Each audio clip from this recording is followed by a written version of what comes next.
Hey, what's going on, you beautiful people? I hope you're having a fantastic day. And today we have a tier list for solo leveling just before we get into season 2 so that we can recap the characters. And just a quick reminder, we have new reaction videos every Saturday and Sunday, so be sure to check those out. And if you are new, please make sure to hit that sub button. And yeah, let's just get into the tier list. All right, I'm going to start this off by saying that S tier is going, obviously, as you can see on the screen, S tier is only going to be my top 3 characters, so basically a lot of the highest most characters are going to be able to go is A tier, so just understand that when I'm kind of doing the list. Okay, so we are starting with, I believe it is Sung Yi, that is Jinu's sister's friend. And we haven't really got to see much of her, but maybe we will, because I feel like she might join their guild because she's like one of the only people who kind of know about Jinu's secret of him being super, like him being like how most people would probably think that like he's reawakened, but obviously he has the leveling system, but she doesn't know that. She probably just thinks that he's reawakened since he's supposed to be the weakest hunter of all mankind. So I feel like we are gonna see more of her, but I feel like she's gonna fall off real fast. So I feel like I'm going to put her in C tier for now. And next we have the guy who tried to like recruit Jinu because he thought he had reawakened, and then Jinu kind of scammed him out of all the dungeons. So yeah, he's really pissed off his guild. Big failure. Big failure sits at I guess C tier. And next we have Igris. Now it's kind of hard to rate a character who, as far as I know, can't talk as of yet, but maybe like he'll be able to like Jinu as he levels up his shadows, they'll be able to converse later on, and having him as like a wealth of information would be pretty interesting if that is the case. So I feel like he's got potential, so I'm going to put him in B, and he gave us like the best fight ever of like season 1. So yeah, those two is what's giving him the B tier. Obviously, if he could talk, he'd probably be A tier, maybe even S tier. And next we have Min Byung-gyu. This guy, I remember his full name because dude really irked me. He was showcased at the very beginning of episode 1. They're like, oh, he's an S rank hunter who's also a healer, and now he's retired. So it's like you just showcased him, and now he's retired, and we're not gonna see any more of him until probably they go back to Jeju Island. Because I feel like all the retired hunters are gonna have to come out of retirement to face that island. Because if the ants are reawakening, that's a problem. So I feel like right now I'm gonna put him at D just because we got one scene from him, and then we were told he was retired. Like we didn't even get to see him retiring. He just retired. And next we have, I believe his name is Dong Su. Su's an interesting character because we've only gotten one scene from him at like the end of season 1. Obviously, it was like preluding, oh, he's coming to Korea in the next season to figure out the circumstances of his brother's death. And I feel like he's going to be very important.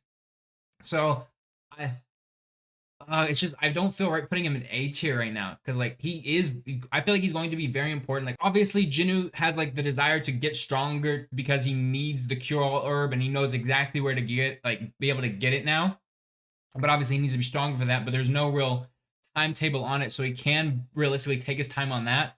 But I feel like Dong Su is going to be like a driving force for Jinu to get stronger because he's going to be kind of chasing him, and until he's stronger than an S rank hunter, he's he's gonna need to keep training. So I feel like for now, his potential for season 2 is higher than Igris. I might even move him up to A tier if I'm being honest. And now we have Dong Su's assistant. I believe she's probably pretty high ranking, but we just got one scene from her, and all she's really doing is like secretarial work. So it's not great. I'm assuming she's pretty high because like Woo Jin Chol is kind of Go Gun Hee's secretary almost, if we're being honest. Like he's the one who takes care of the day to day for him. So I feel like it's like the equivalent role for Dong Su there. And next we have pre-level up system Jinu. And dude, I just feel so bad for this character. Like he was already going through it. He was dying in nearly dungeon. He got trapped in one, and then like he got perma trapped in the other, and he had to die and respawn. in order to continue on. It just sucks that like obviously we're never really gonna get any more from this version of him. But because season 1 was very limited on the characters we really got, I guess I'm gonna put him in A tier because we realistically got more screen time from him being like 2 episodes than anybody else on this list so far. And next we have Cha Hae-in. Cha Hae-in? I believe that's how you say it. And very interesting character. And I say that because like obviously she's got one of my favorite like outfit designs of all the hunters, but she's a very shy person, so it's kind of hard to really judge her because she's not really giving us too much for our scenes because she's basically shying away from almost every conversation she can have unless it's someone at like the Hunters Associating being like Choi. So I feel like we're going to get more of her. She's going to be like I don't think you design a character this cool and like try to make a big emphasis on her if she's not gonna be like a bigger deal than Dong-soo. And next we have Jinu's little sister. I don't remember her name. Maybe you guys can tell me that down below in the comments. But you know, pretty supportive all things considered. And she makes a mean snack apparently because she had those sandwiches ready when Jinu got home. So I'm going to put her probably in C tier. I don't know if we're gonna get much more of her because like I don't know why I wouldn't think we would get much more of her, but it's like she's not a hunter, so we don't really get much from non-hunters. So I guess that's why I said that. So let's just move on to the next character now, being Chairman Go-gun-hee. I believe he's chairman, but I could be wrong on that.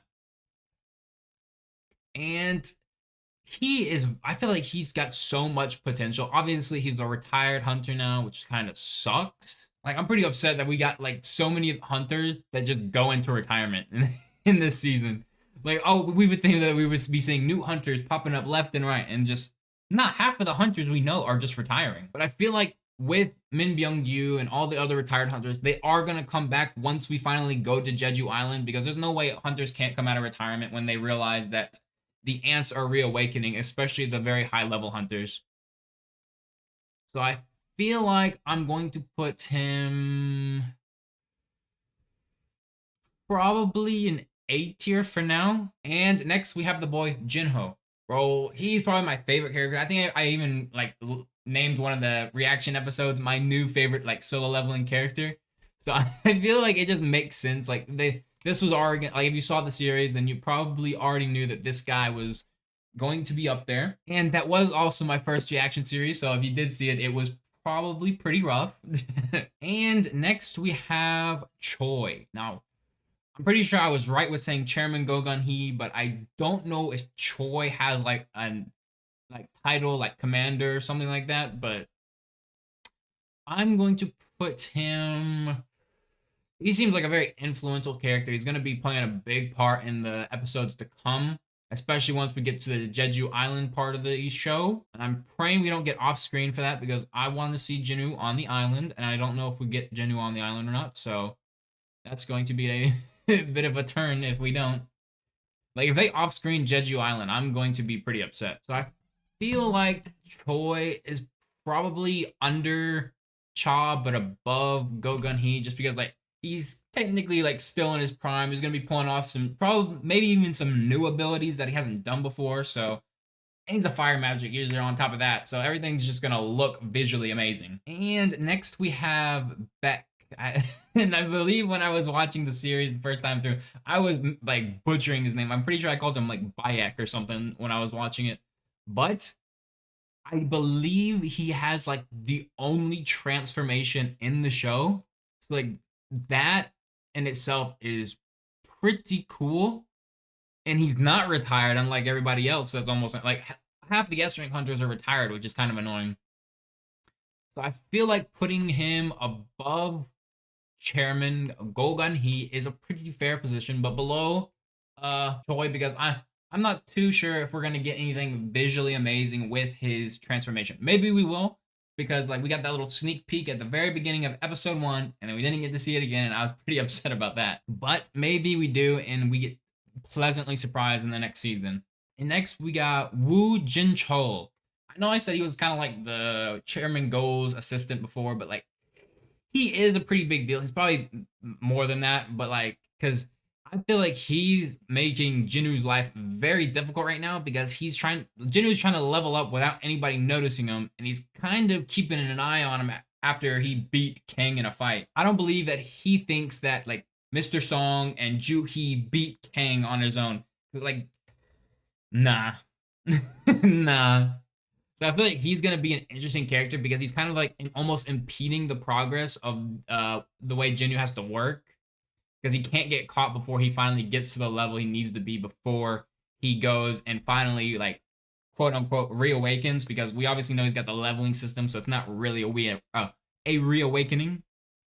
So I feel like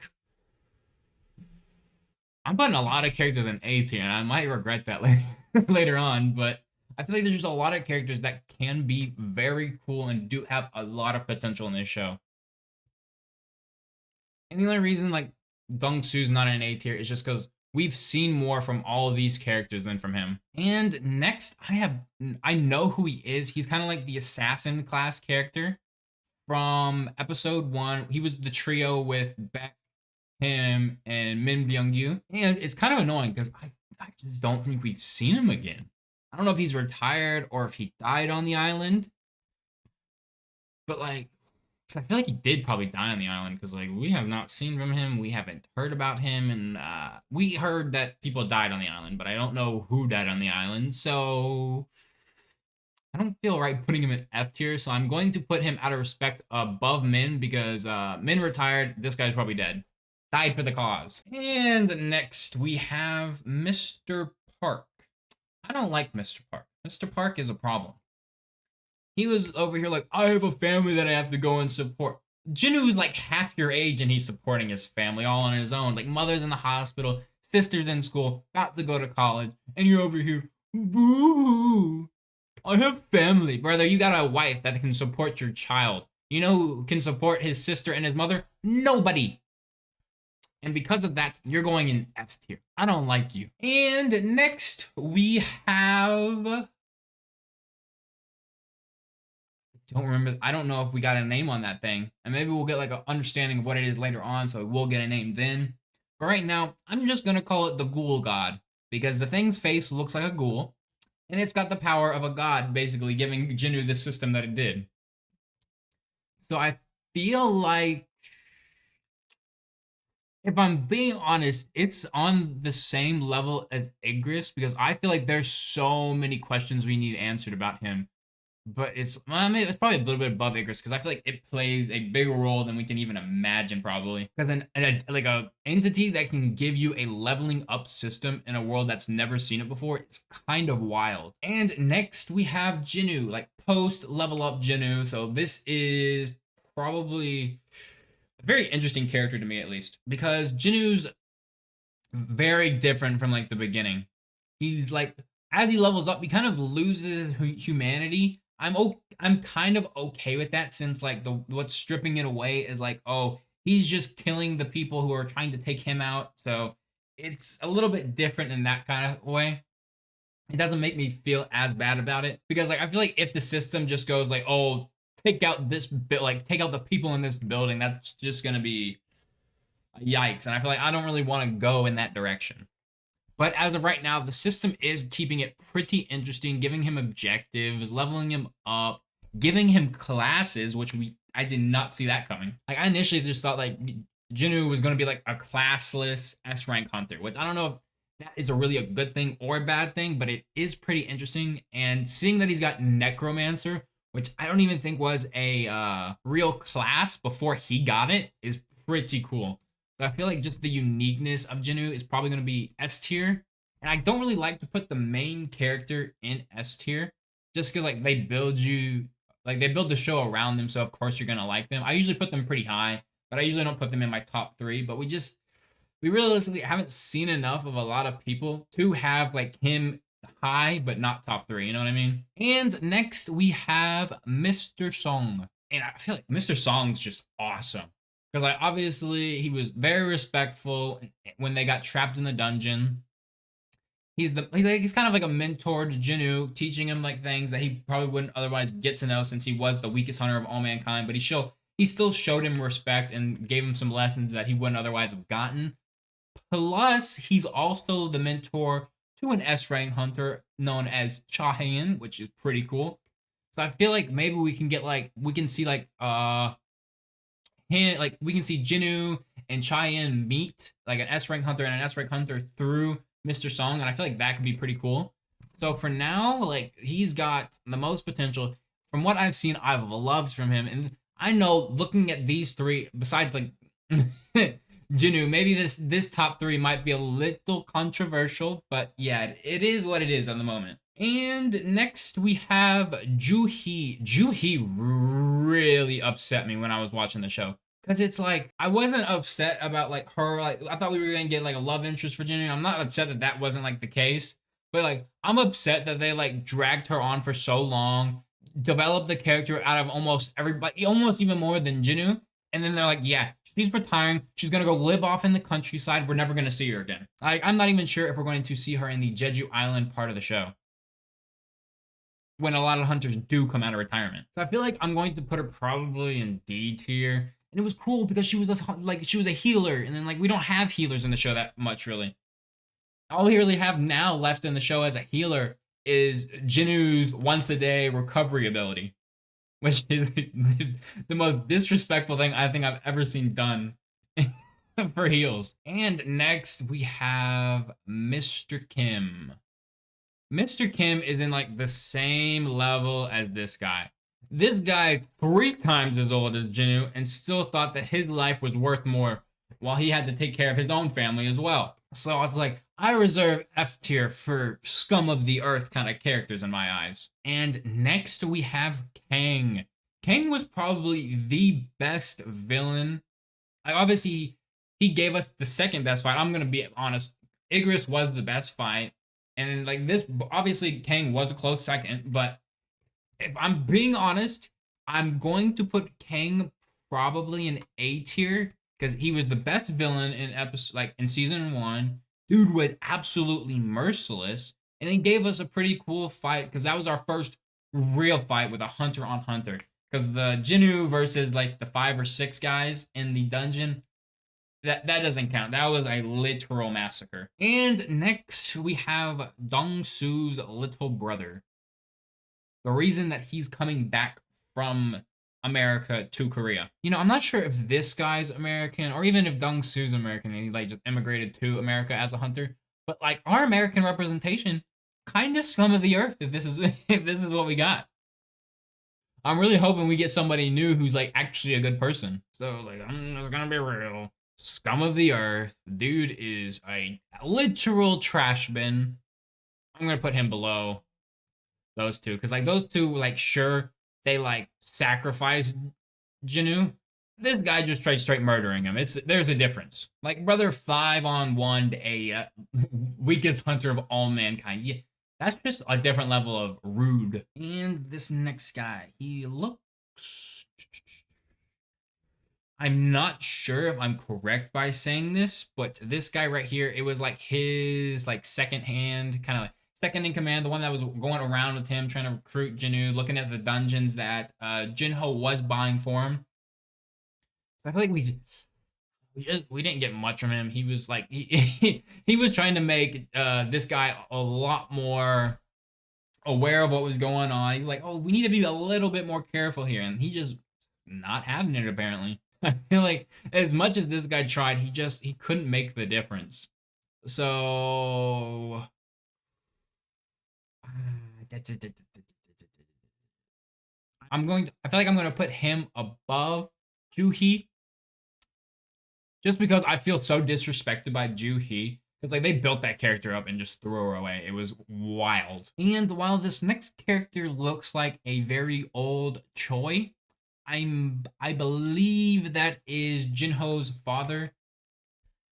And dude, he's got no respect for our boy Jinho. Like he's trying to make his way in the world right now, building up an association, a guild, whatever you want to call it, and he's like striving for greatness. He's gonna have the best hunter in his guild, and this guy's going to have nothing. He's going to demolish his father. He's going to leave him in the dust. But I do feel like it could be pretty interesting if we have Jinho's guild versus this guy's guild, because then we'll be like a little bit more introduced into the world building of solo leveling. So I feel like because of potential, oh, this might be wild. No, I can't put him in B because like what's in B is crazy in itself right now. Like, because like B tier is mainly for like the potential of greatness, and like I feel like that just could just be like a potentially good thing that happens, but potential greatness is in like a B tier right now, and we know what's in A tier is like it was greatness. Like that, the spectacle that was shown from those characters was absolutely amazing. And this is a character that went and rescued Jinnu from the God, what do they call it? A dungeon break? I believe it's called a dungeon break. And she was one of the hunters that got him. Like we don't really know much from her, but this doesn't look like the cave scene right here. So I'm assuming we are gonna get more from her. So because of there is that potential, I feel like putting her in C tier isn't a bad shout. And since she's a hunter, I feel like there is a good position. No, maybe one below. Because I feel like Sung Yi has more potential just because she has a closer relate. Like she might have a closer relationship to Jinwoo since she is Jinwoo's sister's friend. And I'm gonna rearrange the tier list right now just to like put it in the order that I think is probably the correct way of it all. So we're just gonna do a quick whop. All right, we're back, and I basically only changed up A tier because I feel like that was the only one that I really needed to switch up because I was kind of rearranging the bottom tiers as I was going. So yeah, that's where we're gonna end it. The last character on the list we just haven't gotten anything from, so I'm not going to rank her yet. And one quick reminder before we go, we do have new reaction videos every Saturday and Sunday. And if at any point you did enjoy, please make sure to like and subscribe so that you're here for when the solo leveling series finally drops on the channel. And I will see you in the next one. Peace.